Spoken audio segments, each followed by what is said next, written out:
toujours droit, même quand le vent fait peur. Un homme digne debout dans la rumeur. Tu gardes la parole comme un grand honneur. Tu parles clair, tu ne joues pas le jeu. Pas de masque quand tu regardes les yeux. Dans le brouillard des mensonges et du feu, tu restes la voix qui nous tient debout. Mieux, éclaireur pro-vérité, tu allumes les esprits blessés, toujours au service de la nation, pour éveiller toutes les consciences en prison. Ouais, éclaireur pro-vérité, tu fais vibrer la dignité. Le RHDP te dit merci pour l'éveil qui grandit dans tout le pays. Un vrai homme du média, loin des parades, loin des vendeurs de haine, des mascarades.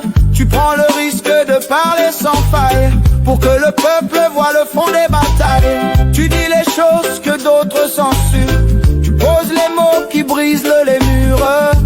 Dans les quartiers ta voix rassure, tu rappelles que la paix est une armure. Un éclaireur pro-vérité, tu allumes les esprits blessés, toujours au service de la nation, pour éveiller toutes les consciences en prison. Ouais, éclaireur pro-vérité, tu fais vibrer la dignité. Le RHDP te dit merci pour l'éveil qui grandit dans tout le pays.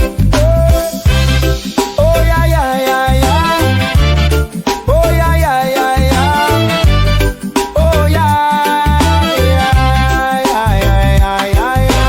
Quand la rumeur court, toi tu restes posé. Oh yeah. Tu demandes les preuves avant de juger.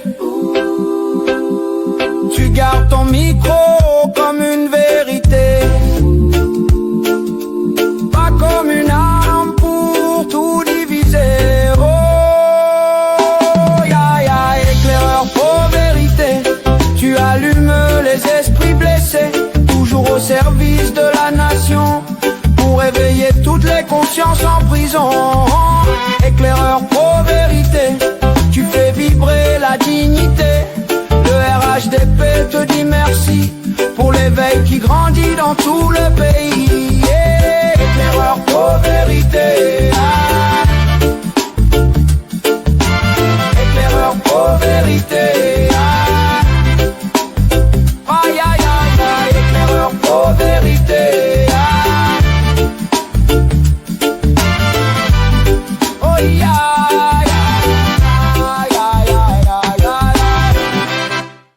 Oui, bonjour. Bonjour, le grand maître Sundiata le conquérant, comment allez-vous? Je vais bien chez vous. Dieu merci, mais je ne vous sens pas là. C'est comme si ça n'allait pas là. Ouais, bon, ça va. Comme le temps, il est assez bouleversant ici. Donc, bon, c'est quelque voici chose. pourquoi. Il fallait s'y attendre parce que c'est le moment des pluies et autres. Hein? De part et d'autre, on essaie de se mettre à l'abri. Effectivement. Donc, aujourd'hui, à l'ordre du jour, il y a deux sujets. Il s'agit en première position de la très mauvaise conduite de certains conducteurs sur une ligne qui est bien connue, que je vais indexer tout à l'heure. Et puis le deuxième sujet, il concerne toujours le tunnel de la mort entre Akikwa village et Anyama, dont nous avons eu à parler précédemment, lequel tunnel continue malheureusement de tuer. Ces temps-ci, j'ai été encore alerté par des riverains qui m'ont signalé que ce qui se passe là-bas, c'est vraiment extrêmement grave. Alors déjà, la très mauvaise conduite de certains conducteurs sur une ligne de transport en commun, c'est de quelle ligne de transport en commun il s'agit? Il y a des BACA, ou bien si vous voulez des YASH, ce genre de camions qui assurent une ligne de transport en commun, plus précisément entre Trècheville, gare de Bassam et Adjamé. Les conducteurs qui assurent la ligne Trècheville, gare de Bassam et Adjamé sont des très mauvais conducteurs. Ah oui, ça, vraiment, je voudrais attirer l'attention particulière des autorités compétentes pour pouvoir préserver des vies humaines. Les gens conduisent très mal comme ils veulent et ils mettent en danger la vie des gens. Ça, c'est courant. Vous prenez, quand vous êtes au carrefour, le carrefour, il y a la gare de Bassam. Un peu comme si vous voulez venir à Tréville, Nana Yamso. Juste le feu tricolore, qui est non loin du carrefour de la gare de Bassam.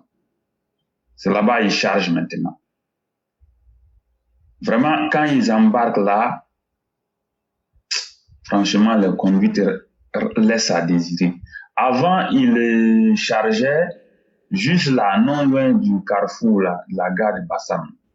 Mais on leur a demandé de venir un peu devant. Vraiment, leur façon de conduire pose problème. Si la direction des transports terrestres peut vraiment enquêter ou bien aller faire un tour pour voir ce qu'il en est, ou alors si la police ou bien la gendarmerie peut aussi faire quelque chose, je pense qu'il faut agir. Parce que ceux-là, vraiment, à la réalité, ce sont des vrais fous. Plusieurs fois, leur manière de conduire vraiment n'est pas du tout bonne. Et lorsque les passagers interpellent, ça ne change pas. Bon, on ne sait pas pourquoi ça continue. Pourquoi est-ce que les choses sont toujours comme ça? Mais bon, on va faire avec. Mais ce qui est sûr, il faut que ceux qui sont chargés de les corriger ou bien de les éduquer, si vous voulez, il faut qu'ils fassent leur travail. S'ils ne font pas leur travail, je ne pense pas que ça va être bon dans les jours à venir. Voilà, ça c'est le premier sujet. Le deuxième sujet, le tunnel de la mort, qui est le tunnel qui est situé entre Keikwa village à Abobo pour aller vers Anyama. Ce tunnel-là, vraiment, depuis, nous avons eu à alerter ici. Sa conception pose problème et la sécurité routière en abordant ce tunnel pour ressortir n'est pas du tout garantie. Constamment, il y a des accidents de circulation, malheureusement. Vraiment, il faut qu'en urgence, quelque chose soit fait. Il est impératif d'agir. Déjà, des gens sont morts, malheureusement. Il y a des blessés, malheureusement. Bon, est-ce qu'il faut continuer à laisser les choses comme ça? Non.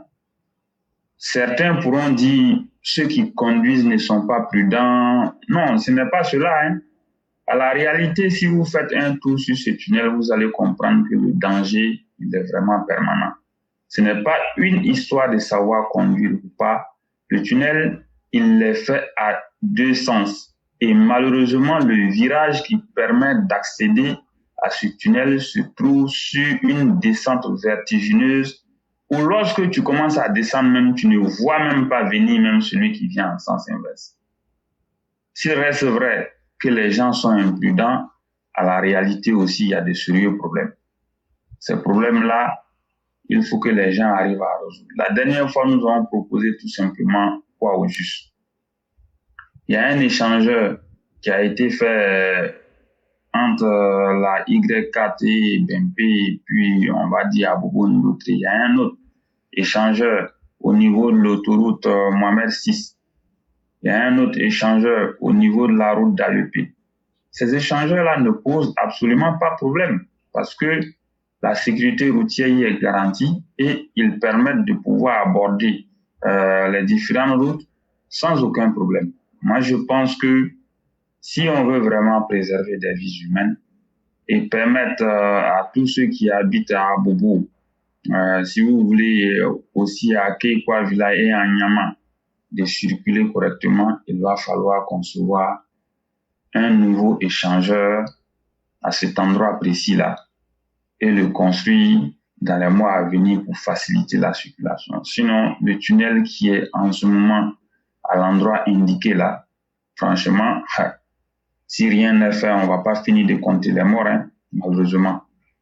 Et en ce moment même, avec la saison des pluies, les gens peuvent aller dans le tunnel pour voir ce qui se passe. Vous allez voir que la boue, la terre rouge est descendue, malheureusement.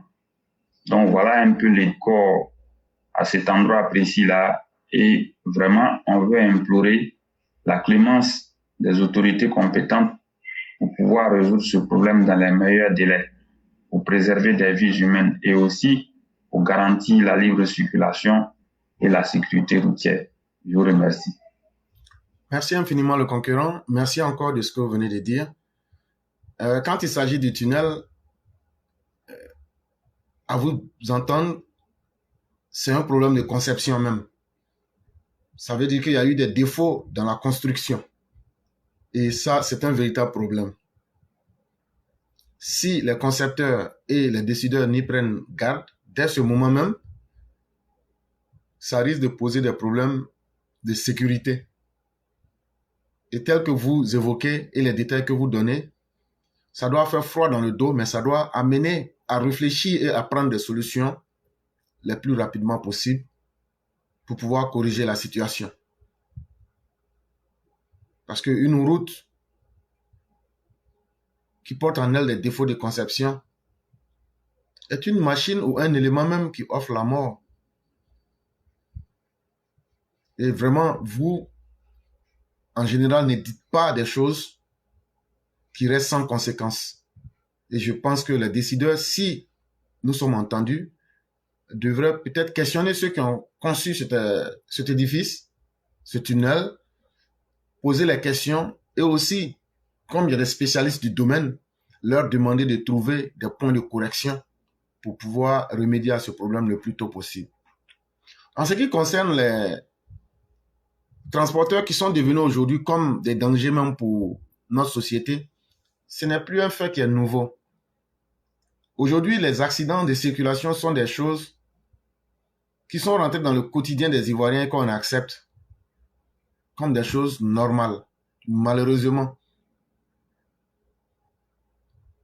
Et la ligne que vous aviez évoquée, le comportement des chauffeurs, c'est peut-être ce que vous connaissez, mais c'est pratiquement sur toutes les lignes, le concurrent. Et il faut véritablement une rééducation de nos chauffeurs sur nos routes. Parce que malgré les campagnes de sensibilisation, malgré toutes les stratégies qui sont adoptées,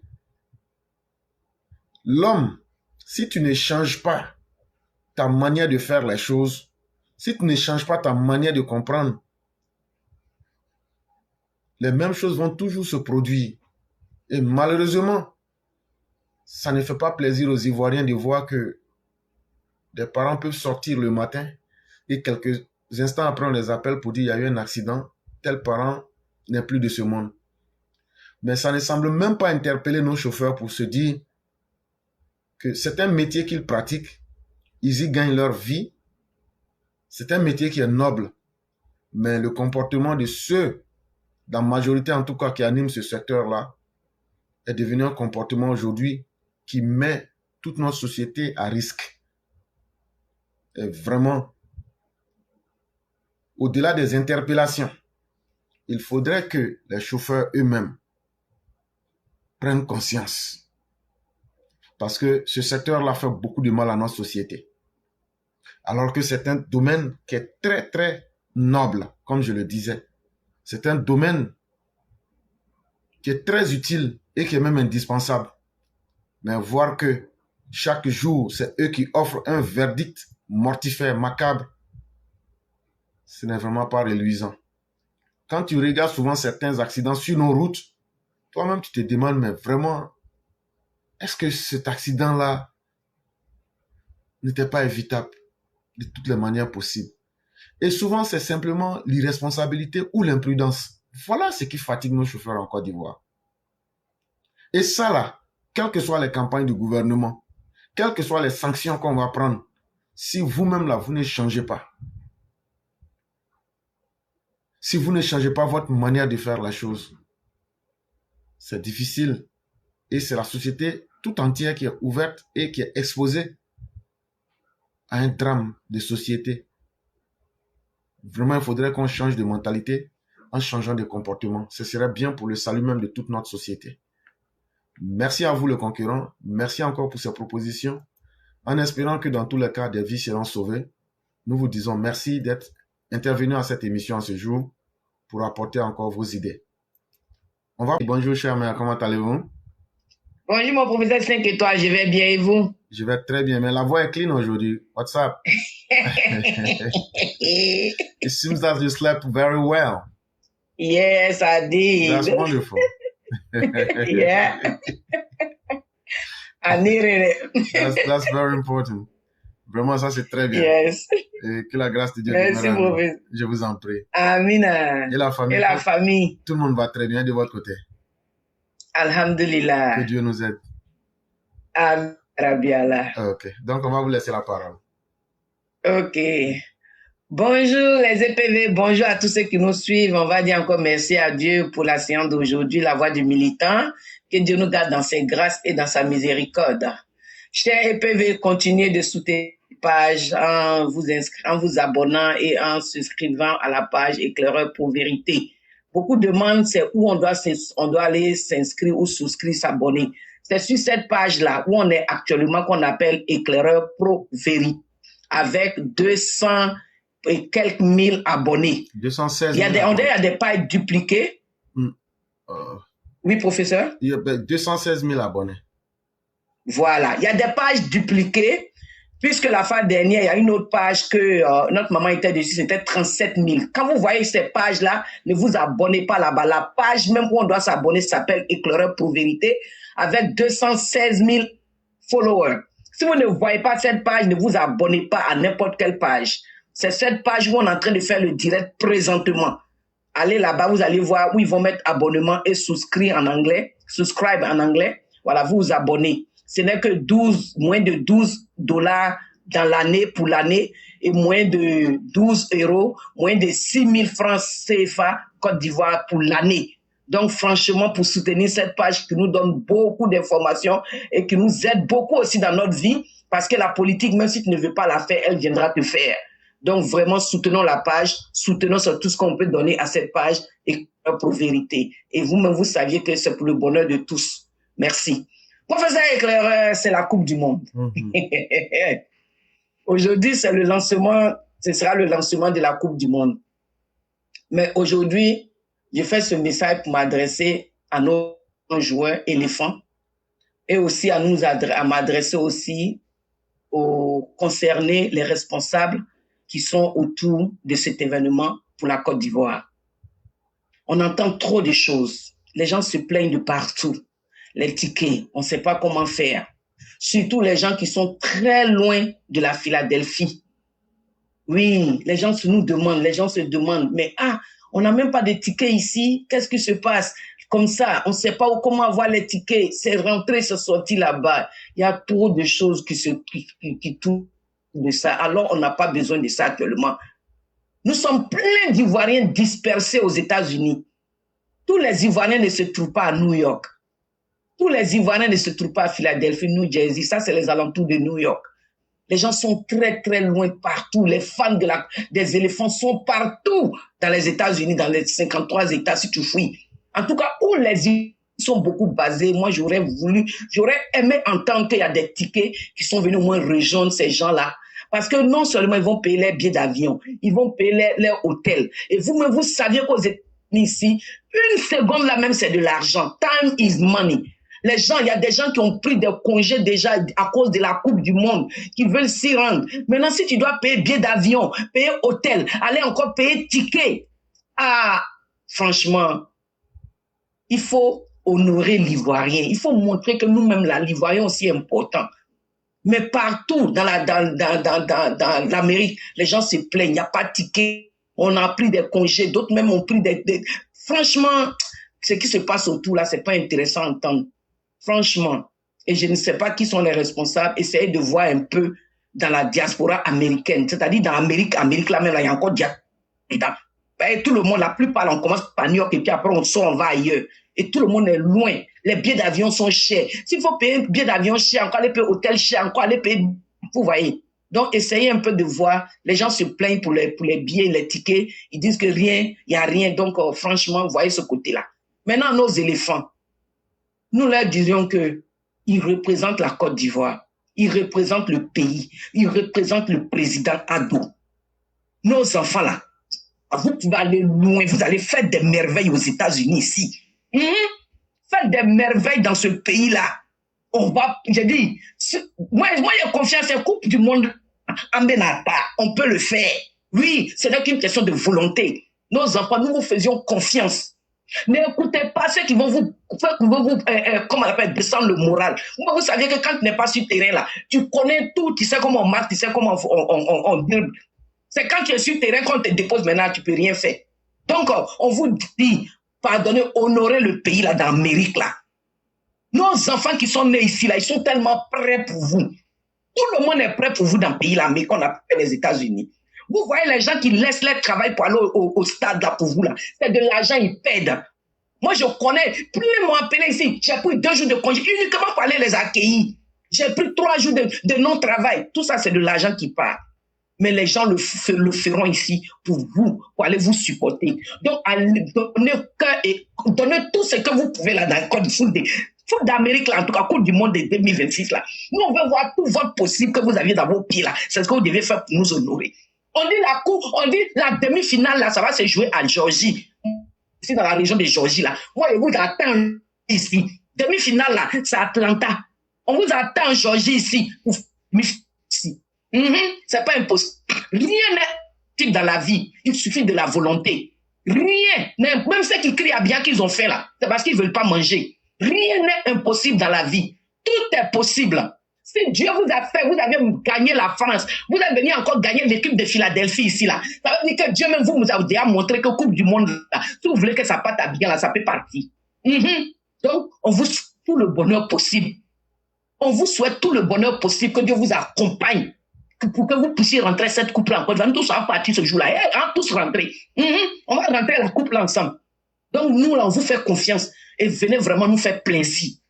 Et ça va aider la Côte d'Ivoire parce qu'il y a des Américains qui vont aller visiter. Ils vont dire, ceux qui ont pris couple, on va les voir chez eux là-bas. Ils vont venir aussi créer des emplois pour donner à nos frères là-bas. J'ai dit, les éléphants, si vous saviez ce que vous allez vous représenter cette année dans le monde là, voilà, vous n'allez pas vous amuser. Et nous faire confiance. Donc, on vous souhaite le bonheur possible, que Dieu vous accompagne avec ces anges joueurs là. Parce que Dieu, il a tous les anges chez lui là-bas. Il y a les anges qui font pour la guerre, il y a les anges qui tout pour les coups sont contre les sorciers. Mais les anges joueurs là, ils vont vous accompagner. Vous allez prendre couple là pour aller en Côte d'Ivoire. Rien n'est possible dans la vie. Tout est possible. Professeur, c'est ce que j'avais à dire. Enfin, donc, je vais m'arrêter là, comme le frère Martial est derrière pour nous donner des coups. Que Dieu te protège, que Dieu protège Papa Ado, que Dieu protège Papa TBO, que Dieu et tous ceux qui sont autour d'eux en train de travailler avec le cœur. Que Dieu protège tous nos vaillants combattants soldats qui permettent à de dormir, se réveiller tranquille. Professeur éclairant, à toi-même, vraiment bénédiction sur toi et sur tous les EPV. Merci, excellent jeudi à tous. Je m'arrête là. Merci infiniment, chère mère. À vous-même que Dieu vous accorde la grâce qu'il a accordée à notre mère Maya, celle que beaucoup connaissent aujourd'hui sous le nom de Marie, et qu'il accorde à tous les EPV la grâce qu'il a accordée à Jésus. Et merci surtout pour tout ce que vous faites. Merci à ceux et celles qui continuent de souscrire. Parce que c'est votre amour que vous démontrez pour protéger cette page, mais surtout pour montrer que la vérité doit avoir sa place. Tout au moins, notre vérité doit avoir sa place. Vraiment, merci à chacun et à chacune d'entre vous. Merci aussi à ceux qui sécurisent nos émissions et qui ne se fatiguent pas, malgré que ce n'est pas une chose facile. Chère mère, la Coupe du Monde de cette année-là, vraiment, ce que M. Ayede disait le dimanche, là, je suis d'accord avec lui. C'est-à-dire, il y a des choses qui doivent réunir le monde. Mais à partir du moment où on dit, pour entrer au paradis, là, il faut accepter que tu passes d'abord de vie à trépas, là. Sincèrement, les gens ont rendu les conditions extrêmement difficiles pour les gens. Ça, c'est le premier facteur qui pose problème. Le deuxième problème, c'est que les billets, là, les gens ont vendu les billets par anticipation longtemps, 1 an avant. Et les particuliers ont payé les billets et ils attendent maintenant. Et donc, les gens font beaucoup de spéculations. Ça veut dire maintenant, là, les gens mettent les billets là aux enchères. Et c'est le plus offrant qui arrivent à gagner. Et tout ça, ça fait que ceux qui ont pu venir, ça va être difficile. Mais le conseil que moi, je peux vous donner là, hey, déjà même pour rentrer, ce n'était pas facile. Quand vous êtes rentré là, c'est pas grave. États-Unis, comme disent les Congolais, États-Unis, vous êtes déjà dedans là. Faut prendre ton temps là. Tu te promènes, tu fais tes shopping, tu fais tes vacances. Ballon ça là. Tu peux regarder ça sur écran géant, tu peux regarder ça sur télévision. Ça va pas t'enlever le fait que tu es venu aux États-Unis. Même si tu viens aux États-Unis et puis tu te vas regarder les matchs là, ça serait intéressant. Mais lorsque tu vas rentrer au pays là, on va dire que tu étais parti aux États-Unis et tu es revenu. Donc, si vous n'avez pas vos tickets, ne soyez pas découragés. Si vous êtes déjà là, c'est pas déjà mauvais. Profitez pour vous promener, profitez pour connaître comment ce pays-là fonctionne, profitez pour savoir, pour connaître, comprendre un peu le système, pour avoir une belle expérience. Et de toutes les façons, vous allez pouvoir assister à vos matchs, que ce soit en stade ou pas. L'argent que vous devez prendre pour payer les billets, et puis, quoi que ce soit, cherchez à utiliser cet argent-là pour d'autres choses. Par exemple, aller dans des jolis restaurants, en tout cas, faire des choses qui peuvent être intéressantes. C'est ce que moi je propose. Mais les billets, comme vous l'avez dit, vraiment dit qu'à l'instant d'aujourd'hui, quelqu'un peut les avoir de manière très facile. Cher, mais ça serait chose difficile. Maintenant, nos éléphants. Ah, chers éléphants. C'est pas tout le monde qui va à la Coupe du Monde. Hein. Si Dieu vous a amené là-bas, là, c'est que chacun de vous, là, Dieu veut que vos étoiles n'ont qu'à briller. C'est la première chose qu'il faut comprendre. Mais pour que vos étoiles brillent, là, ne jouez pas individuellement. Sinon, là, si c'était équipe de tennis, là, on allait vous prendre 1 à 1 pour dire, bon, c'est toi qui passes cette année. Moi, je pense qu'une équipe de football, là, c'est d'abord une équipe. Ça veut dire un groupe d'hommes. Jouez d'abord avec l'esprit d'équipe. La deuxième chose, mettez-y du cœur. C'est ce qui vous a manqué pendant trop longtemps. Et ça, c'est des choses là. Le meilleur coach du monde ne peut pas vous enseigner cela. Ça veut dire, vous là, quand vous vous regardez là, vos grands-parents comme les, comment on appelle là, les grands joueurs comme les Drogba, les grands joueurs comme les Ben Badi, les grands joueurs comme les Youssouf, j'oublie son nom là-bas. Tous les grands joueurs que vous avez connus de la Côte d'Ivoire là, eux n'ont jamais pu aller à un tel événement. Mais si c'est à vous que Dieu a permis que vous devez être présent pour cet événement-là, si vous y mettez du cœur, plus vous allez être dans cette compétition, plus non seulement vous allez faire briller le nom de la Côte d'Ivoire, mais mieux, le fait d'aller loin va mettre de la lumière sur vos carrières. Ça là, c'est même pas affaire de dire c'est paradis, mais c'est enfer. Parce que les gens vont se dire, c'est cette équipe-là avec ces éléments-là. Les gens vous jugeront par groupe pour dire, c'est cette équipe avec ces éléments-là qui ont fait ça. Et vous êtes capable d'eux. Et pourquoi vous êtes capable de cela? Parce que les mêmes équipes dans lesquelles, les mêmes équipes qui font peur là, vous jouez déjà dans ces équipes. Si c'était que vous ne valez rien là, on n'allait pas vous prendre sous contrat pour jouer dans ces équipes. Et donc là, il n'y a pas de complexe. Il n'y a pas d'appréhension. Il n'y a pas de doute à avoir sur vous-même. C'est parce que vous valez quelque chose que vous êtes là. Et donc, vous ne partez pas en tant qu'une équipe qui est partie pour être dans la figuration, mais pour participer. Non. Vous êtes parti pour gagner. Vous êtes parti pour aller le plus loin possible. Vous êtes parti pour rendre le peuple ivoirien fier de vous. Et vous êtes parti pour que le monde se souvienne qu'il y a eu une équipe qui est venue d'un petit pays qui se situe en Afrique de l'Ouest. Un pays qui a pratiquement 62 ethnies. Un pays qui a connu des difficultés, mais qu'il y a une nouvelle génération de joueurs qui ont décidé de réveiller ce pays-là à travers le sport. Vous êtes des diplomates des sports pour dire que la Côte d'Ivoire est revenue et que c'est vous qui allez être les nouveaux diplomates qui allez ouvrir une nouvelle page de la Côte d'Ivoire. C'est un avantage historique qu'on vous donne. Si vous partez avec cet esprit, vous réussirez. Et vous n'avez que nos bénédictions. Vous n'avez que nos encouragements. Parce que si vous ne valez rien, si vous ne méritiez pas d'être là, vous ne seriez pas ici en ce moment. Donc, tout ce qu'on attend de vous, c'est de penser collectif, de jouer équipe et de jouer avec le cœur. Le reste va se décider. Et toutes les personnes conscientes savent que quelqu'un, quand tu as fait ce que tu devrais là, on ne peut plus t'accuser. Et ce que Maman Sali dit, c'est une vérité. C'est possible. L'Afrique aussi peut gagner cette coupe. L'Afrique peut gagner cette coupe. Il suffit de croire en nous-mêmes. Et en tout cas, nous autres Ivoiriens, nous croyons en vous. Et nous savons que vous pouvez aller et que vous pouvez nous ramener cette coupe. Félicitations et bravo à vous. Et merci surtout au président Alassane Ouattara. Chaque fois qu'il est président, c'est lui qui nous fait aller dans ses hauteurs. S'il ne nous ramène pas de Coupe d'Afrique, et quand il n'est pas là, on ne remporte jamais Coupe d'Afrique. Maintenant là, cette Coupe du Monde, il veut nous ramener. Merci, Monsieur le Président Alassane Ouattara.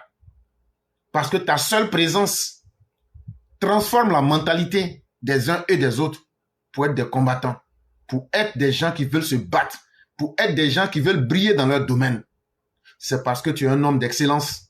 C'est parce que tu es un homme qui a fait ses preuves à travers le monde qu'aujourd'hui, chaque peuple est à l'image de son dirigeant. Aujourd'hui, l'Ivoirien qui est correct veut briller dans son domaine. La médiocrité n'est pas un référent. La médiocrité n'est pas l'ensemble des définitions lorsque Alassane Ouattara gouverne le pays. Le succès, on le voit aujourd'hui dans tous les sens. Merci à vous. Merci, Monsieur le Président Alassane Ouattara. Merci de toujours continuer à encourager et à incarner la Côte d'Ivoire du succès, de la dignité, du travail, des résultats concrets. Et vraiment, merci dans tous ces sens-là de nous avoir fait rêver lorsque vous étiez président, lorsque vous étiez premier ministre et lorsque vous étiez encore directeur adjoint du FMI. Chers mères, je vais m'arrêter là pour vous dire merci. En tout cas, on espère bien que nos éléphants vont nous faire rêver. Et c'est tout le bonheur qu'on puisse leur souhaiter. Merci à vous aussi. Merci, professeur. Merci infiniment. Excellente journée à tous. En tout cas, les Africains sont tellement fâchés contre l'Afrique du Sud. Tout le monde dit supporte le Mexique. Voilà, au lieu de supporter l'Afrique du Sud à cause de ce qu'ils font chez eux. Donc, c'est leur problème. Non. Merci, professeur. Excellente journée à tous. Que Dieu nous protège. Merci. Hier même, j'ai vu une vidéo, comme ils ont chassé les Africains là, qu'eux vont maintenant faire maïs braisé. Maïs qu'on brûle sur la route là. Quand il a mis, tout maïs là est devenu noir. J'ai dit maïs au rôti bio. Oui, voilà. Ça n'a pas encore commencé. Dans la vie là, chacun a son importance. Chacun a son importance. Surtout que nous sommes tous des Africains. Je pense que on aurait pu trouver une solution et discuter. En fait là, ceux qui font ça, ce sont les Gors sud-africains. C'est ceux-là à qui on a remis des terres pour travailler. Ils ont revendu ces terres-là aux Blancs. C'est eux aujourd'hui, soutenus par les Julius Malema, avec les, comment il s'appelle déjà là, l'ancien président sud-africain. Thabo, c'est pas Thabo Mbeki, je sais plus c'est qui là. C'est eux qui ont nourri ces mauvaises idées là jusqu'à aujourd'hui. Mes chers mères, s'ils ne font pas attention, s'ils ne font pas attention, s'ils ne font pas attention, on va revenir, le serpent va mordre sa queue. Il y a des choses qu'on ne fait pas. Chers mères, vous savez l'apartheid là. Vous savez combien de pays ont financé en sous-main l'ANC? Les pays africains. Vous savez combien de pays ont accueilli les dirigeants de l'ANC? Votre histoire pour dire qu'on vous a libéré des Blancs là. C'est pas vous-même qui vous êtes libéré vous seul. Hein? C'est pas Mandela qui vous a libéré seul. Hein? C'est l'ensemble des Africains qui vous a libéré. Mais si aujourd'hui, voilà, le président Jacob Zuma, merci beaucoup. C'est eux qui ont mis ces mauvaises idées là dans la tête des Sud-Africains. Là. Les mauvaises idées que Babo enseigne là. Non, ne travaillez pas, le gouvernement va s'occuper de vous. Quand on va venir, vous allez bien vivre. Aucun gouvernement dans ce monde ne peut faire cela. Voilà. Donc, ce qu'ils sont en train de faire là, s'ils ne font pas attention, ils vont amener la situation au point de départ.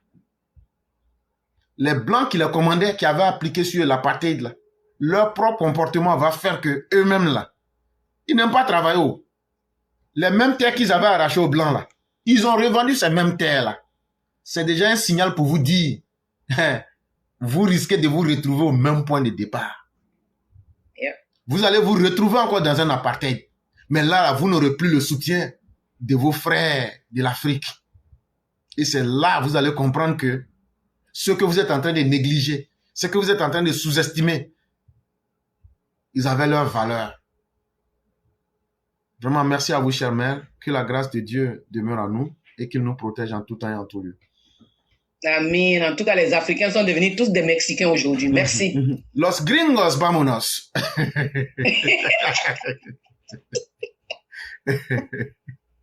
Merci. Tout le monde a changé son nom. Ça devait, tout le monde est devenu Mexicain aujourd'hui. Mexique. On va porter les sombreros. Merci pour excellente journée. Les gros chapeaux qu'ils ont, on appelle ça les sombreros. On va tous porter les sombreros. Et puis maintenant, on va devenir americanos. Comment on peut comprendre? Toute l'Afrique supporte aujourd'hui Mexique. Waouh! Non, mais parce que quand tu énerves les gens, là, il y a des vérités qu'on ne peut pas cacher. Quand tu énerves les gens, ils vont réagir. Ça, c'est évident. Vraiment, merci beaucoup. On va vous souhaiter une excellente journée. Merci infiniment. Merci infiniment. Bonjour, cher père. Comment allez-vous? Ça va, par la grâce de Dieu, ça va. Comment va la famille? Ouais, ça va, tout le monde va bien, par la grâce de Dieu. C'est, comme a dit Sundiata, aujourd'hui, là, en tout cas, c'est la fraîcheur à Abidjan. Bon, mais vous, les Ivoiriens, là, quand il fait chaud, vous vous plaignez. Moi, quand j'étais à Abidjan... Non, moi, je ne me plains pas. Hein. Moi, je préfère la fraîcheur à la chaleur. Hein. Parce que la chaleur, la fraîcheur qu'on a ici, là, c'est supportable. Ouais, non, c'est supportable. La température est quoi? Si c'est trop descendu, ça descend peut-être 26 degrés, 25. Mais le petit Sénéfou, là, lui, il est pris par le... Alors qu'il a fait l'Europe, et puis il est devenu froid, on dirait un poulet qui est mouillé. Non, le problème, c'est que c'est question d'habitude, quoi. Même quand tu as fait l'Europe, si tu reviens au pays que tu dures ici, là, c'est fini. Hein, tu fais ton corps, ça commode. Effectivement, c'est comme nous, même quand on va au pays, là, maintenant, chaque fois que tu tombes malade, on comprend même pas. C'est vrai, à force de s'habituer à un environnement. Voilà, vous avez trop duré en Europe, vous avez trop duré aux États-Unis, il y a la fraîcheur, tu quittes dans moins 10, moins 18 degrés, tu arrives à Abidjan, il fait 30, 35, 34, souvent même, il fait 40 degrés. Donc, surtout avec le réchauffement climatique, là, c'est maintenant, cette année-là, honnêtement, c'est vrai que j'ai jamais douté du réchauffement climatique, mais cette année, j'en ai été vraiment convaincu. Ah oui, non, là, il y a eu des moments de chaleur à Abidjan, là, comme tu te demandes, il y a quel problème. Tu es assis à l'ombre, tu es assis même dans le climatiseur, mais tu as chaud. Effectivement, moi, j'ai pu expérimenter ça dans le mois de mars. C'est ça. Il faisait extrêmement chaud. Donc, je ne suis pas étonné qu'il pleuve de cette façon-là. Et la quantité de pluie qui tombe là, en 1 heure de temps, c'est inhabituel. C'est-à-dire que il peut pleuvoir très peu de temps, mais la quantité d'eau qui descend là, non, c'est trop pour c'est pour ça que la plupart des ouvrages là ne tiennent pas la route, ne tiennent plus la route, mais en plus de cela, nous-mêmes on a bouché tous les caniveaux. Même hier encore, je suis tombé sur une vidéo d'un jeune homme là. Maintenant, quand tu vois ces vidéos-là, vraiment, non seulement c'est la saleté sale, mais en plus, c'est dramatique, quoi, sur tous les plans. Des femmes qui sont au bord de la route, dans les marchés, il y a le caniveau là, hein, c'est bouché.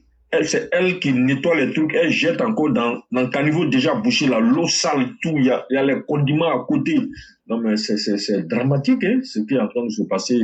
Les gens n'ont aucune conscience en termes d'hygiène. C'est vraiment, il y a une grosse éducation de masse populaire à faire en Côte d'Ivoire. Ça, franchement, et l'éducation ne pourra pas se faire sans qu'il y ait des sanctions, quoi. pour que les mentalités changent, ça va être compliqué. Ça va être très compliqué parce que l'État ne peut pas tout faire, mais l'État, à un moment donné, moi je pense qu'il faut sévir, il faut punir les gens. Parce que sinon, ça ne va pas. Ça ne va pas. On se plaint. Les caniveaux sont bouchés. On se plaint, il y a inondation. Mais quand tu as fouillé là, les inondations là, ça vient de nous-mêmes, la plupart du temps. Parce qu'on a bouché tous les voies de passage de l'eau. Non seulement les gens construisent de façon anarchique sur les caniveaux, mais en plus, ils bouchent les caniveaux. On jette les saletés dedans. N'importe quoi. Tu vois des bouteilles vides. En fait, tout ce qu'on peut jeter, on jette. C'est-à-dire, quelqu'un est en train de circuler sur la route, il finit de boire son bissap, ou bien son yamaku, ça est dans un sachet, ou bien boire l'eau des sachets, au lieu de chercher une poubelle pour mettre dedans, il va jeter par terre. Ou il jette dans le caniveau. Bon, tout ça là, ça contribue à boucher les caniveaux. Donc, les voies de passage d'eau, une fois que l'eau n'a plus son passage normal, mais lui, il va où il veut. Donc, c'est ce qui fait que les routes sont toujours inondées. Voilà. Et en plus du fait que quelquefois, il faut le reconnaître, même s'il y a un problème de dimensionnement des infrastructures, mais le plus souvent, même ce que Sundiata dénonce là. Non seulement, c'est vrai qu'il y a le défaut de conception et de construction des ouvrages, mais il y a le comportement aussi des populations qui vient aggraver la situation. Donc, tout ça là, c'est pas fait pour nous aider. Hein. Donc, la mentalité des sous-développés là, on a encore ça très fortement. Hein. C'est encore très, très, très fortement développé. Malheureusement. Bon, éclaireur, vraiment, aujourd'hui, j'ai voulu prendre la parole pour parler d'une actualité que les gens ont oubliée, à cause auquel les gens ne font pas trop attention, certainement à cause des histoires de déguerpissement là. Moi, j'ai voulu parler du cacao. Il y a une autre information qui est tombée sur le cacao, auquel les gens n'ont pas fait attention, je parie, je suis convaincu. Cette affaire de cacao là, si on ne prend pas des dispositions dès maintenant, on n'essaie pas de réfléchir en profondeur pour changer un certain nombre de choses, pour changer la donne, on va avoir des surprises très désagréables dans les années qui viennent. Parce que, éclaireur, figure-toi que aujourd'hui, les Blancs ils étaient en train d'expérimenter en laboratoire du chocolat sans cacao, mais c'est en train de devenir une réalité. Hein. Ce n'est plus trop une vue de l'esprit, ce n'est plus de la théorie. On est rentré complètement dans une réalité. Ce n'est plus du virtuel, c'est la réalité que nous sommes en train de vivre par rapport à ça. Le groupe Barry Callebaut, qui est un géant mondial du chocolat, vient de mettre en place une alternative capable de reproduire le goût et la texture du cacao sans utiliser une seule fève de cacao. Ensuite, il y a une start-up allemande qui s'appelle Celeste, la start-up s'appelle Planète A plutôt, la start-up allemande, qui essaie de faire du cacao aussi, du chocolat plutôt, à partir de graines de tournesol et des pépins de raisin fermentés. Il torréfie et puis il crée les arômes de cacao.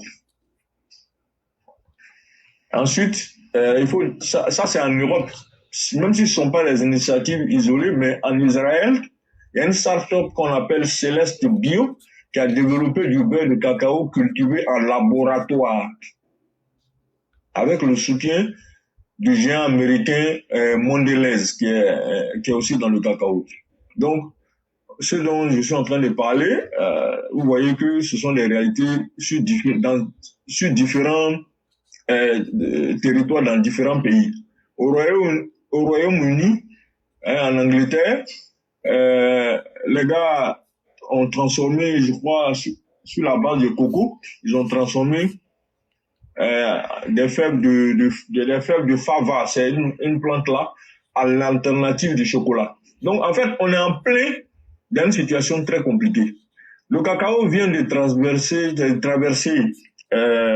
une baisse de prix historique qui a joué sur nous tous, qui a fait que dernièrement, il y a, je crois, 2 ou 3 mois, on était en train de parler des problèmes de baisse du prix du cacao et tout ça, de la tonne sur le plan international, qui a joué sur nos réalités locales ici.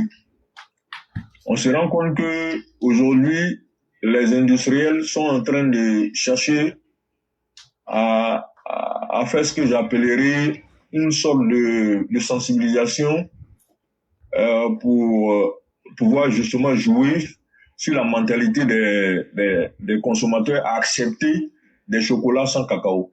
Ou en tout cas, d'abord même, aujourd'hui, il y a beaucoup de chocolats qui sont produits, c'est pas 100% cacao. Il y a d'autres choses qu'on ajoute dedans. Ça, c'est déjà connu. Donc, aujourd'hui, ce que je peux vous dire, il y a 3 familles d'alternatives qui sont en train d'émerger. La première famille des alternatives au cacao, c'est les substituts aromatiques, c'est-à-dire sur le plan de l'arôme. Parce que le cacao, le chocolat, quand tu le manges, l'odeur là, ça aussi, ça joue un rôle en termes de goût, quoi. Donc, ils sont en train de trouver déjà des substituts aromatiques sans cacao.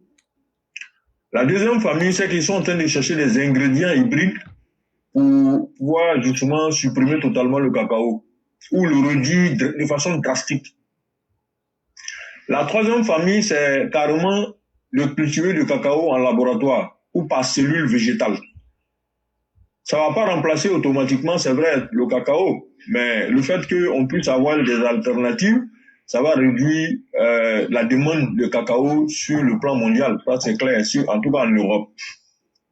Donc, la menace ne porte pas directement sur le cacao premium, là, qui est produit à partir du cacao. Mais le problème, c'est qu'à la longue, si on ne fait pas attention, le niveau de risque pour le cacao traditionnel, il est moyen, on va dire faible pour le moment, à moyen. Mais sur les biscuits, les céréales, les glaces et autres là, c'est la menace, le niveau de risque est très élevé. Parce que quand dans les biscuits, dans les céréales, dans les glaces et autres là, on n'a pas besoin d'une grande quantité de cacao. Donc les alternatives là vont commencer à aller de ce côté-là. Mais tout ça, ça va baisser la demande de cacao dans le monde. Donc, on utilise souvent le cacao justement pour les ingrédients fonctionnels, tu vois, pour le biscuit et autres, et les glaces.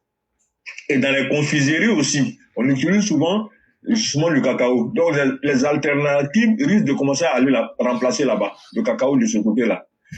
Et le beurre de cacao aussi, le risque est, à mon avis, moyen pour le moment, mais enfin, on va dire, il est bas et moyen. Mais à partir du moment où le risque existe, faut pas le négliger. Donc, quand tu regardes très bien, les industriels, ce sont des hommes d'affaires, ce sont des chercheurs d'argent. Voilà, ce sont des entrepreneurs. Donc, ils veulent pas investir sans gagner. Et eux, l'objectif qu'ils recherchent, c'est de diminuer et de baisser au maximum les coûts de production. Donc, s'ils peuvent grignoter quelque chose sur les matières premières, ils vont pas hésiter. Donc, faut pas qu'on se leurre, faut pas qu'on dise que non, c'est rien du tout. Aujourd'hui, on est arrivé à un niveau, à un stade où on ne pensait pas qu'on y serait. Et vous savez, avec l'existence de l'intelligence artificielle qui s'accélère, ce n'est pas seulement sur Internet, hein. On utilise l'intelligence artificielle dans beaucoup de choses, dans les laboratoires même. Donc l'intelligence artificielle, lui, il va réfléchir 2 fois, 10 fois, 100 fois, 1 million de fois plus vite que les hommes. Donc les gens, ça dépend de la question que tu poses. Si tu poses la question dans le sens de quelle alternative il faut trouver au cacao pour la production de tel chocolat, par exemple, l'intelligence artificielle peut te donner une multitude de solutions. Et maintenant, il va falloir les implémenter. Donc, moi, j'en parle pour ne pas qu'on puisse dormir sur nos lauriers. Donc, moi, je fais une projection 2026, 2035, voire même 2040. Il y a 3 scénarios qui peuvent se présenter à nous. Alors, le premier scénario, il faut s'attendre à une substitution limitée du cacao.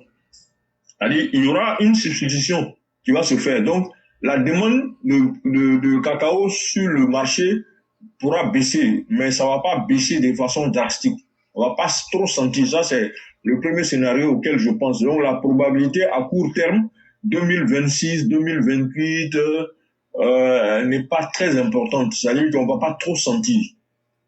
Le deuxième scénario, ce sera une substitution partielle toujours, mais un peu plus massive, qui pourra aller dans les 10%, hein, même si je vais exagérer dans certains cas, ça pourra aller dans les 30%, puisque je viens de vous dire que pour les biscuits, pour les glaces, pour certains ingrédients, par exemple, sur le plan, je veux dire, par exemple, les confiseries, bon marché, ben, on pourra aller chercher dans les substitutions de 20 à 30%. Hein. Or, qui parle de 20% en termes de quantité de cacao dans le monde, je pense que c'est pas négligeable. Donc ça, c'était le scénario, on va dire, la probabilité forte à moyen terme. Donc 2028, par là, horizon 2028. Voilà. Maintenant, le troisième scénario, ce serait plutôt une rupture plutôt technologique, relativement importante. C'est vrai, la probabilité est plus ou moins incertaine à long terme jusqu'à 2035 par là, mais ça va commencer à pointer sérieusement le bout du nez. Donc, ce qui va se passer, ça peut être très menaçant pour nous, les producteurs, surtout la Côte d'Ivoire qui est à 40% de production, le plus gros producteur au monde, le cacao, donc c'est pas négligeable. Le Ghana aussi est concerné. Donc la vraie bataille ici, c'est une question de matières premières, quantité de matières premières. Et la Côte d'Ivoire ne doit plus seulement vendre du cacao au brut, et ça on l'a dit plusieurs fois. Donc il faut qu'il y ait une volonté politique très proactive d'anticipation à jouer sur quelque chose de très important. Donc la bataille ne sera pas... La bataille pour le cacao sera gagnée si on contrôle sérieusement la qualité de nos productions. La traçabilité, on le fait un peu, mais on ne sait pas encore totalement le cas. Il faut qu'on aille plus loin. La certification également. Et puis surtout la bataille de la transformation sur place. Moi, je dirais à l'horizon 2035, qu'on soit à autour de 80% de transformation de notre cacao sur place. Et il faut que on soit en train de diversifier, surtout du côté nos productions, on va dire nos clients.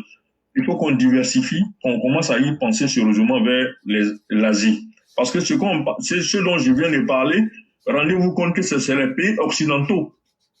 C'est-à-dire nos clients traditionnels qui sont en train de chercher les alternatives. Pour l'instant, la Chine n'y s'y est pas encore mis. Mais ils peuvent s'y mettre. Hein. Mais je pense qu'en attendant, on peut aussi diversifier en allant de leur côté. Alors, qu'est-ce que la Côte d'Ivoire doit faire maintenant? C'est de chercher justement à transformer davantage, à essayer de valoriser la gamme de nos productions de cacao. À travers ce que je viens d'expliquer, les histoires de traçabilité, la qualité de nos productions, ce sont les choses sur lesquelles on doit jouer. On doit essayer de créer une marque de cacao ivoirien. Et puis aussi, on doit chercher à investir beaucoup dans la recherche. Parce que le cacao, c'est pas simplement faire le chocolat avec. Il y a aussi les enjeux pharmaceutiques. Parce qu'on sait que le cacao a beaucoup d'ingrédients, de substances qui aident le cœur. On parle de magnésium, on parle il y a beaucoup d'autres choses qu'on peut extraire. Donc, il faut vraiment accentuer la recherche. Et quand on regarde le plan national de développement en Côte d'Ivoire de 2026 à 2030, il y a pas un gros pourcentage qui est accordé à la recherche. Et ça, c'est un handicap, à mon avis, qu'il faut régler. Hein. Voilà, vraiment, éclaireur, voici pêle-mêle quelques éléments que je voulais soulever. Mais si je veux pousser un peu les choses sur le plan des risques, parce que, bon, vous savez, j'ai du mal à parler sans parler des risques, et parce que toute la vie, même surtout moderne, là, la vie est faite de beaucoup de risques à gérer. Donc, l'identification des risques majeurs ici, pour essayer de me résumer, c'est le risque 1, substitution industrielle. C'est de ça que j'ai commencé à parler. Donc, excusez-moi, je vais fermer une porte là, parce qu'il y a un petit qui est venu passer les vacances chez moi là, il passe son temps à pleurer. Voilà, j'espère qu'on entend moins ses cris. Voilà. Donc, je disais que le risque 1, c'est la substitution industrielle. Le risque 2, ce sont les pertes de pouvoir de négociation. Parce que quand les gens commencent à pouvoir se passer de toi là, pour négocier avec eux, ça devient compliqué. Donc, les industriels utilisent, à partir du moment où ils utilisent des alternatives comme levier, donc du coup, la négociation avec eux devient un peu plus compliquée. Le risque numéro 3, c'est la baisse des demandes de cacao standard. Et le risque numéro 4, c'est toujours la volatilité des prix. Donc, c'est-à-dire qu'on n'est plus, en plus de la volatilité des prix sur le plan international qu'on ne maîtrise pas là. Maintenant, c'est le nouveau risque, c'est le risque de substitution du cacao qui est venu se mêler dedans. Donc, l'affaire est encore plus compliquée qu'on ne pense en fait. Donc, vous voyez que c'est pas facile, en tout cas, pour un pays comme la Côte d'Ivoire. Vous voyez. Maintenant, le risque numéro 5, ce sera quoi? C'est le risque social en Côte d'Ivoire sur le plan agricole, sur le plan rural. Tout le monde connaît le rôle du cacao en matière de développement agricole. Donc, cette culture de rente là, bon, voilà le gros problème qu'il y a. Maintenant, il faudra voir, il y a certaines terres, il faudra mettre aussi l'accent quelque part dans la diversification agricole, notamment les cultures vivrières. Parce qu'on voit que les cultures de rente là commencent à nous échapper un peu. Nous ont toujours échappé, mais ils vont davantage nous échapper puisqu'on n'a pas fait grand-chose depuis des années pour ne pas que ça nous échappe. Alors, sur le plan, toujours pour sortir de l'agricole, mais sur le plan économique, c'est un autre risque aussi, sur le plan budgétaire, puisque les recettes d'exportation là vont baisser. Donc, il y aura des problèmes sur le plan fiscal.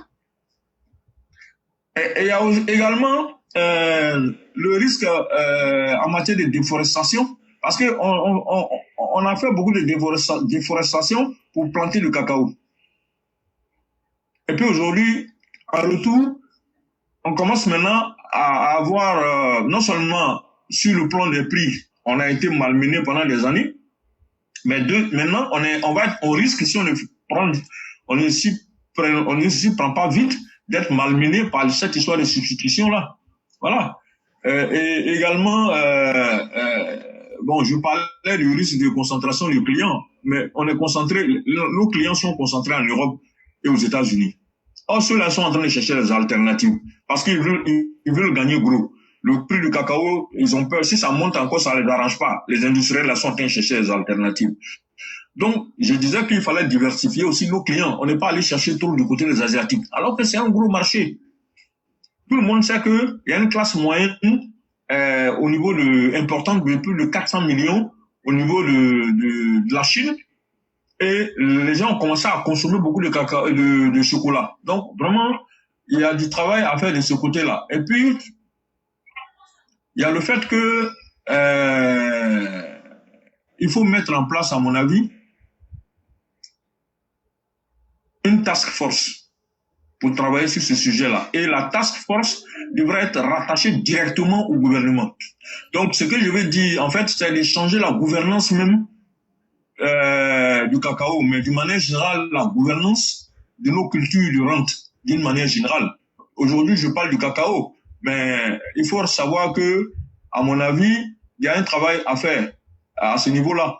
Moi, je pense qu'il faut mettre en place une structure, une super structure, je dirais, qui va dépendre directement de la présidence, de la primature et de la vice-primature. Parce que le Conseil Café Cacao, dans son fonctionnement actuel, n'a pas vraiment aidé les paysans.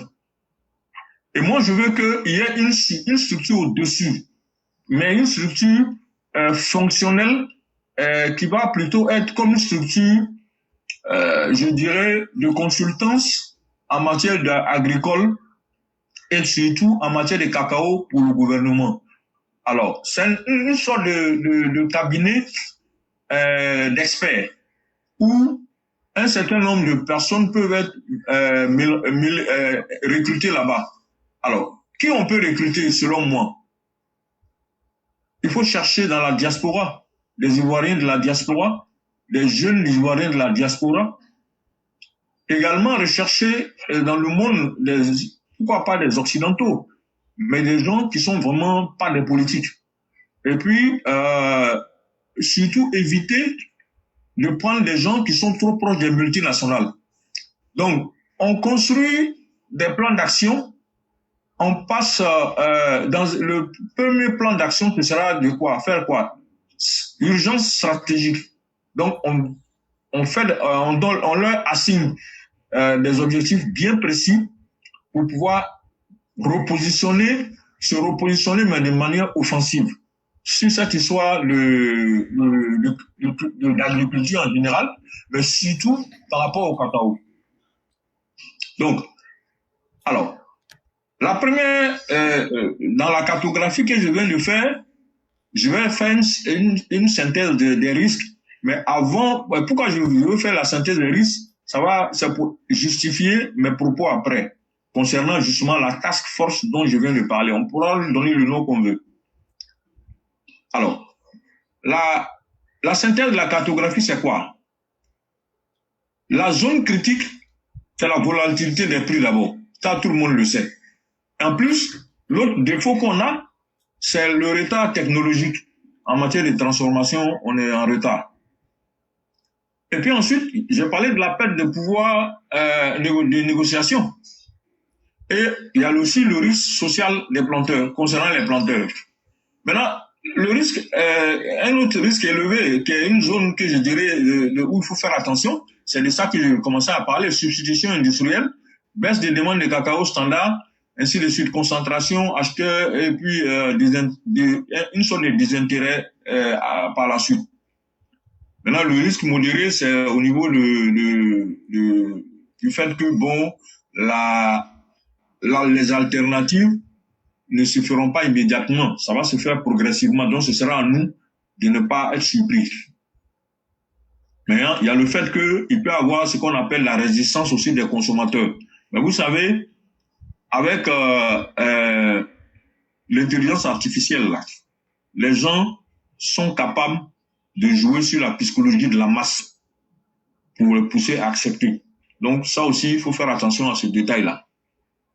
Maintenant, il y a un risque très faible. Le cacao ne va pas disparaître du jour au lendemain. Ça, il ne faut pas se leurrer. Voilà. Sauf, donc, c'est pour dire que ce qu'ils sont en train de dire, je ne suis pas alarmiste, mais je veux simplement que, comme je l'ai déjà dit plusieurs fois, il y a un proverbe de Joula qui dit, quand tu sens que tu vas t'évanouir là, faut t'asseoir pour ne pas tomber. Donc, moi, je préfère qu'on s'asseye et qu'on regarde avec beaucoup de responsabilité l'évolution du cacao dans le monde. Et donc, par rapport à ça, donc, la task force en question, donc c'est à ça que je vais arriver. Alors, elle devra se constituer, en tout cas, des gens qui sont les experts, des gens qui s'y connaissent, des gens qui ne soient pas des amateurs, mais qui ont une certaine expérience et qui seront rattachés, comme je le dis, il faut les rattacher, selon moi, directement à la présidence sous la responsabilité de la primature et de la vice-primature. Pourquoi je parle de ça? Parce que si on les met sur le terrain, au niveau du ministère de l'Agriculture ou encore du Conseil Café Cacao, j'ai peur que les choses ne puissent pas évoluer sans tenir compte des intérêts de groupuscules de personnes. Donc c'est pour ça que je préfère que ce soit rattaché à la présidence ou directement à la primature et à la vice-primature, pour qu'eux puissent, de leur position, à partir des différents rapports qui vont leur être donnés, pouvoir justement donner des instructions fermes sur la base des rapports que cette superstructure-là va leur donner, cette structure d'experts va leur donner. Donc, ce travail doit permettre justement de construire l'avenir du cacao en particulier, mais l'avenir de nos cultures de rente et même de nos cultures vivrières en général. Alors, pourquoi j'insiste sur une superstructure? Bon, c'est une proposition parmi tant d'autres.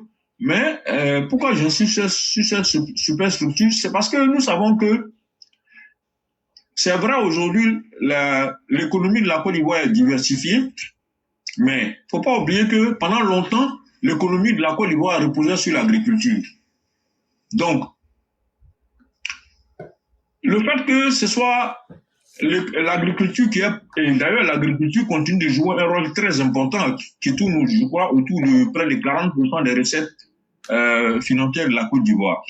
Même si les mines et puis le pétrole sont en train de prendre aussi leur part dans l'économie du pays. Mais il ne faut pas négliger l'agriculture parce que l'agriculture fait partie justement de la souveraineté d'un pays.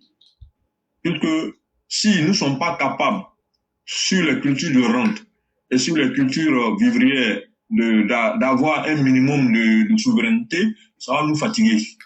Donc, cette superstructure-là est une structure technique, en fait, qui va aider à impulser les différentes politiques sur le cacao et sur le café et le cacao, mais surtout et également, je dirais, sur les cultures vivrières. Voilà, donc c'est un ensemble. Mais la task force, elle est nationale. Donc, elle va, je ne veux pas qu'elle soit rattachée directement justement, pour cette raison-là, au ministère de l'Agriculture et au Conseil Café Cacao. Donc, option 1, c'est la présidence de la République. La structure doit être rattachée à la présidence de la République. Option 2, rattachée à la primature et à la vice-primature. Ou bien, option 2, on rattache ça à la primature, mais le vice-premier ministre est un peu le pilote réel, hein, faire remonter ça à la présidence. Ça aussi, c'est possible. Donc, l'avantage sera quoi à ce niveau? Donc, niveau politique élevé, donc plus de décisions importantes. Possibilité de faire de la filière cacao, de sécurité rurale, une stabilité sociale et une fiscalité, et éviter que les risques, ces différents risques que je considère comme étant stratégiques, ne nous donnent entraînent des conséquences néfastes. Donc, il faut que ce soit cette superstructure-là d'experts ait un mandat très clair avec des objectifs très précis. Mais ça suppose qu'on aura fait ce que j'appelle un état des lieux de la situation de nos cultures agricoles d'une manière générale, mais surtout du café et du cacao. Donc, le parrainage politique, c'est la présidence et la primature, et le pilotage opérationnel, c'est la vice-primature, le vice-premier ministre. Exécution technique, la task force en question, qui est autonome, directement rattachée à la chose, au pilotage opérationnel qui est le vice-premier ministre. Alors, l'exécution technique, c'est la task force. Donc, c'est elle qui est c'est l'expert, c'est elle qui donne, ce sont les experts qui vont définir les choses avec tout leur gros français qu'on connaît, et ils vont faire ce que j'appellerais des notes techniques, des notes stratégiques bien précises, bien présentées, et s'il faut prendre des lois pour encadrer, on va prendre des lois. Donc, en ce moment-là, le vice-premier ministre qui joue le rôle de pilotage opérationnel va s'entourer de tout ce qui est aspect technique, aspect juridique, pour que la chose puisse évoluer. Donc, le conseil café cacao doit donc, dans ce cas-là, être repensé. Si, de la même manière que le conseil anacarde existe, donc doit être repensé également, donc cette task force d'experts-là, il ne va pas travailler seulement sur le café cacao, comme je l'ai dit, ils vont travailler également sur les autres cultures de rente, que sont la noix de cajou et autres, et même le karité. Alors, quand pour que ce travail soit propre, il faut un audit stratégique, organisationnel, un audit financier, un audit technologique et opérationnel de tout le dispositif de la gouvernance du café et du cacao, de l'anacarde, du cajou, du karité, ainsi de suite. Quand on a fini de faire tout ce travail-là maintenant, on doit pouvoir, en fait, l'audit même doit pouvoir permettre d'examiner la qualité réelle de notre agriculture, de nos produits agricoles, des différents circuits de production aux circuits commerciaux, ainsi de suite. Et quand on a fini de faire ce travail-là maintenant, on va se donner le cadre réglementaire, le cadre législatif nécessaire pour pouvoir faire le travail. Parce que, excusez-moi, moi, j'insiste beaucoup sur les histoires d'encadrement réglementaire et juridique, parce que, généralement, on ne peut rien faire de correct s'il n'y a pas un bon encadrement juridique, une bonne codification. C'est un peu compliqué. Là, ça fait que les responsables risquent d'aller dans tous les sens. Et ça laisse la porte ouverte à beaucoup d'indélicatesse. Et même, je dirais, beaucoup de délits d'initiés. Et je dirais même de corruption. Pour ne pas, voilà, j'ai voulu ne pas être trop dur, mais il faut que on le dise clairement. Vous savez, vous connaissez nos parents. Quand on va les laisser libres de faire ce qu'ils veulent là, si on n'encadre pas bien, et ça va créer beaucoup de choses auxquelles on ne s'attend pas. Et les gens vont faire des détournements à partir de leur position. Et c'est ce qu'il faut éviter. Bon. Donc, éclaireur, je voudrais m'arrêter là pour ne pas continuer. Mais vraiment, j'ai voulu parler de cette affaire-là. Parce que pour moi, l'économie de la Côte d'Ivoire repose sur l'agriculture, l'économie de la Côte d'Ivoire repose beaucoup sur le cacao. Donc quand j'ai lu sur les réseaux cette histoire de substitution au cacao, j'ai dit bon, ça ce sont les signaux que Dieu nous envoie pour nous dire voici ce qui se prépare.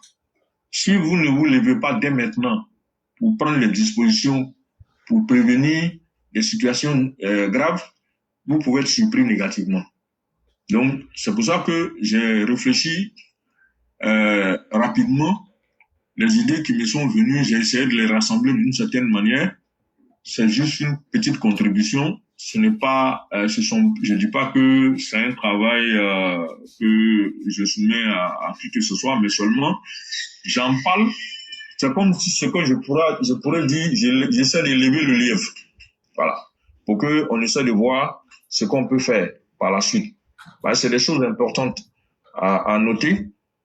Je ne dis pas que les gouvernants n'y pensent pas, mais connaissant la classe éclaireur pro-vérité, on a décidé d'être les oreilles et les yeux du gouvernement, d'attirer l'attention du gouvernement sur des choses, même si eux le voient, mais nous, on veut leur donner aussi notre vision des choses. Voilà un peu ce pourquoi j'ai voulu en parler aujourd'hui, j'ai dit qu'un jour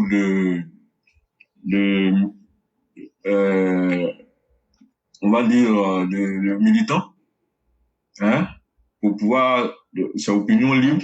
Donc, j'essaie de profiter de l'occasion pour donner mon opinion sur la question de cacao. J'ai essayé d'élargir un peu en parlant également des autres cultures agricoles, mais surtout des autres cultures de rang. Voilà. Ce qu'il faut retenir, c'est que la Côte d'Ivoire ne doit plus seulement chercher à garder son rang de premier producteur mondial de cacao, mais elle doit chercher à être un acteur mondial même du chocolat, de la qualité, de la transformation et surtout de la recherche et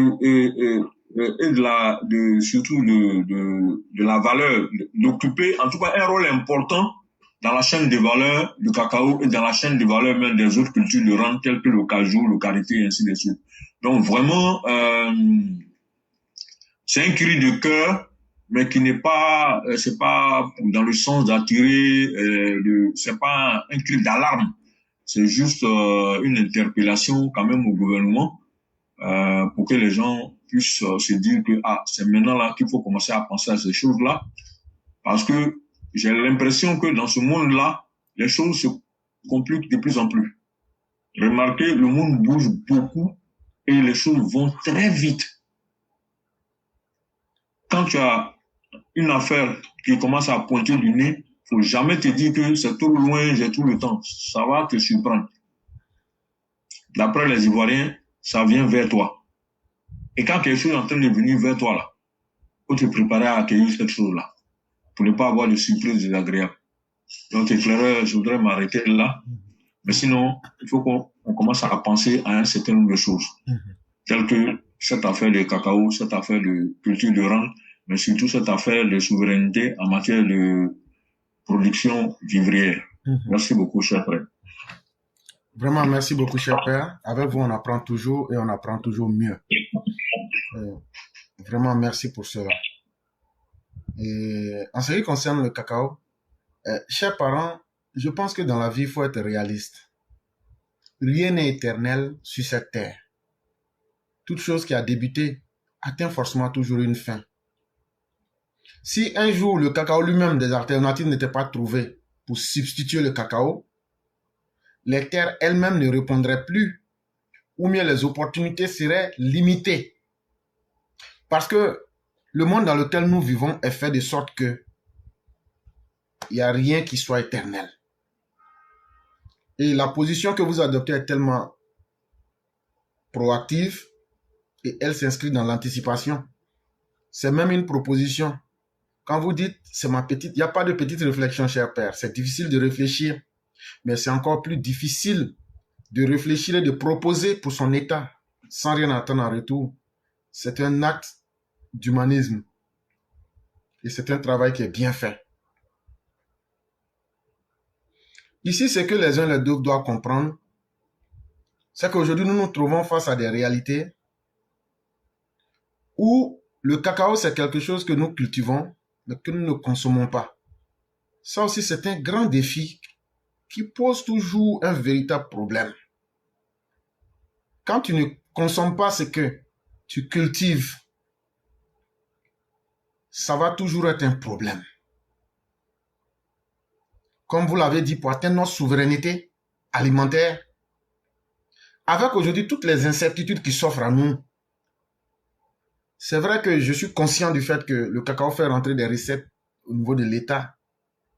Mais les milliards qu'on prend pour aller payer du riz pour envoyer là, mais ces mêmes milliards là, si aujourd'hui là, on encourage la production du vivrier au plan local, selon moi, dans un certain sens, ça peut régler le problème à un certain niveau. Parce que ceux qui vont cultiver le vivrier, l'État peut aussi percevoir des taxes. Et aussi l'argent que l'État prend même pour pouvoir prendre du riz pour apporter en matière de payer le riz, le transport et tout. Je pense que nous-mêmes aussi on doit réfléchir. Parce que de la même manière que les Occidentaux sont en train de réfléchir avec les grains de tournesol, avec les produits chimiques pour trouver des substituts aromatiques, si nous ne nous mettons pas à réfléchir pour trouver des solutions en pensant au scénario du pire, ça sera toujours nous les surpris. Et ça, c'est parce qu'on n'a pas voulu accepter la réalité. En tout cas, les options sont ouvertes. La réalité en face de nous. La question, elle est pleinement engagée dans la discussion. Ouvrons les yeux pour que nous puissions prendre les bonnes décisions. Vraiment, merci beaucoup, cher père. Merci encore de cette clarté des idées et des options en termes de réflexion. Merci à toute la classe éclaireur pro-vérité. Merci à tous ceux qui continuent de nous faire confiance. Et que la grâce de Dieu continue de nous inonder. Vraiment, merci. En quelques minutes, on va vous laisser rapidement nous faire la conclusion.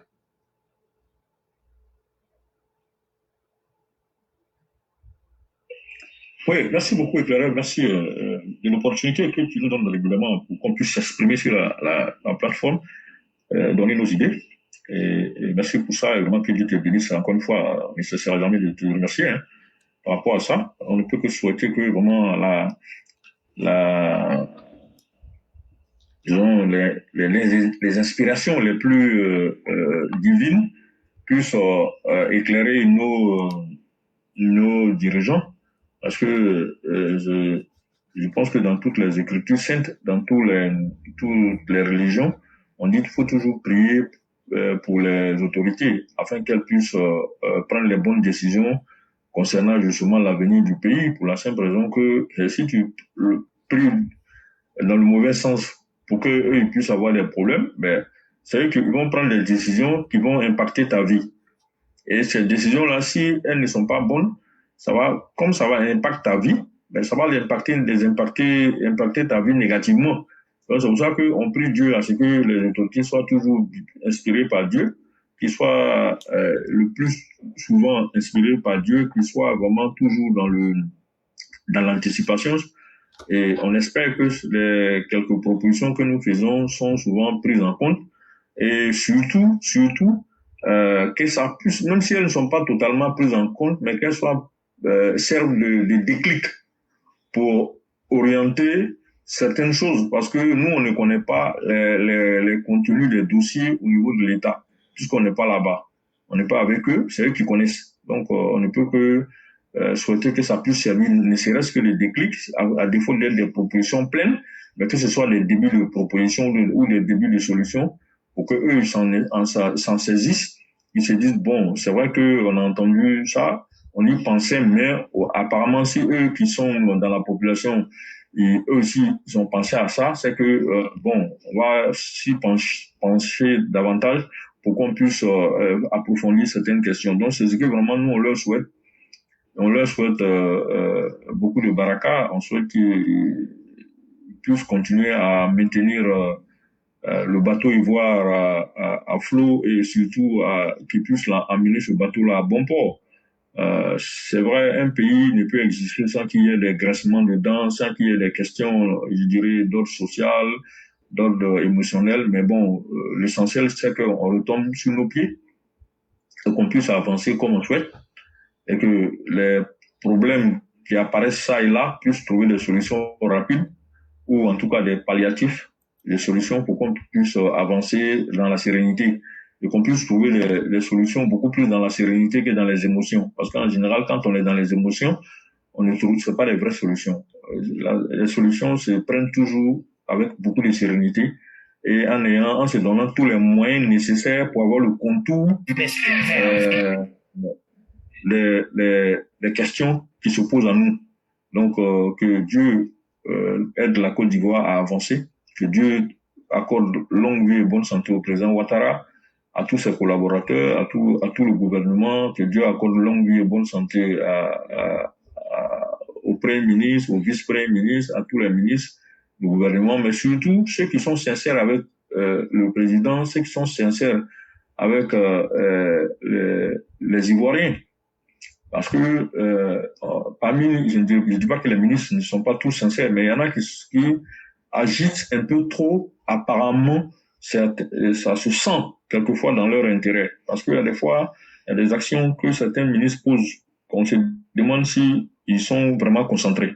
Nous, on souhaite qu'ils soient tous concentrés dans le bon sens, qu'ils ne soient pas beaucoup plus concentrés sur leurs petits intérêts mesquins, qui fait que après ils sont englués dans les difficultés que nous constatons ça et là, et ça c'est pas bon. Telles que les histoires de ramasser des ordures, tout ça, je pense que vraiment c'est des choses dont on doit plus trop parler, on doit maintenant passer à autre chose.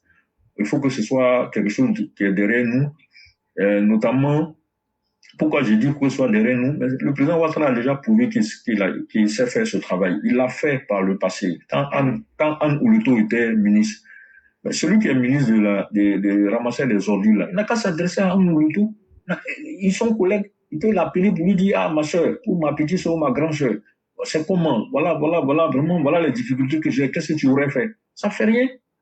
On peut être un ingénieur, on peut être un grand intellectuel et puis ne pas avoir des solutions pragmatiques. Il y a des gens qui n'ont pas un grand niveau intellectuel, mais ils ont des solutions pragmatiques. C'est pour ça que les anglo-saxons, notamment les Américains, là, ils tiennent compte du pragmatisme. C'est ça qui est le plus important. Tu as le diplôme, c'est un parchemin. Le diplôme, là, c'est pas ça qui fait de toi un homme intelligent. Le diplôme, c'est juste une clé qui te permet d'ouvrir des portes. Mais ça ne fait pas de toi quelqu'un qui saura comment arranger les objets qui sont dans la maison. Bon, bref, éclaireur, que Dieu nous aide tous, que Dieu aide la plateforme, que Dieu aide le président Ouattara, que Dieu aide tous le gouvernement, que Dieu aide le Premier ministre et le vice-premier ministre, que Dieu aide le ministre de la Défense. Parce que avec toutes ces menaces dans lesquelles se trouve l'Afrique de l'Ouest, je souhaite vraiment que la Côte d'Ivoire continue d'être à l'abri des attaques des djihadistes. Parce que quand un djihadiste sort pour faire une vidéo pour dire qu'il va attaquer la Côte d'Ivoire, ça veut dire que il a certainement des gens qui sont sur le terrain, qui sont à l'intérieur du pays, qui sont prêts à nous attaquer. Donc ces histoires de déguerpissement, on est en train de parler là. Bon, vraiment, on peut pas. Moi, je ne suis pas dans le gouvernement. Hein. C'est vrai, il y a les aspects émotions, tout ça là. Mais bon, les gars, attention. Parce que souvent là, il vaut mieux avoir quelques petits pleurs. Bon, voilà, on a juste dégagé des gens, ça fait mal. Oui, c'est pas normal. Sur le plan moral, machin et tout, ça vaut mieux qu'une attaque djihadiste. Hein. Parce que bon, quand tu fouilles bien là, on te dit que comment ces campements là, les gens qui étaient là-bas, c'est pas pour nous le couteau dans la plaie. Hein. Les gens qui étaient là-bas, les 3 quarts sont des Burkinabés. Je dis pas que les Burkinabés sont forcément des djihadistes, mais à partir du moment où on est menacé par l'actuel chef d'État burkinabé, et Bina Diarra et ses groupes sont en train de nous menacer. Bon, quand c'est comme ça, là, à un moment donné, on se pose des questions. Moi, je viens de voir une vidéo de Maliens vivant en Côte d'Ivoire qui ont fait une déclaration. Bon, quand tu lis, tu écoutes la déclaration, vraiment, tu comprends pas. Là, le moment où ils sortent là, pour faire ce genre de déclaration, on se pose des questions. Il y a quel problème? Pourquoi depuis longtemps là? Et puis, ils affirment leur attachement à Assimi Goïta, qui n'a pas été élu, qui est venu par coup d'État. Vous voyez, c'est compliqué. La sécurité d'un pays, là, on ne sait pas ce qui est en bas. Quelquefois, là, il y a des erreurs en griffe qui peuvent se commettre. Mais quand tu vas regarder finalement, peut-être que le cosmique même a permis ça pour prévenir quelque chose de plus costaud et de plus mauvais qui est en train de se préparer contre la sécurité de la Côte d'Ivoire. Donc vraiment, Yako à tous ceux qui ont été déguerpis, c'est vrai, mais bon, enfin, 3 points de suspension. Hein. Éclaireur, je vais m'arrêter là. Bonne journée à tout le monde. Merci infiniment, cher père. Merci à tous ceux qui nous ont suivis.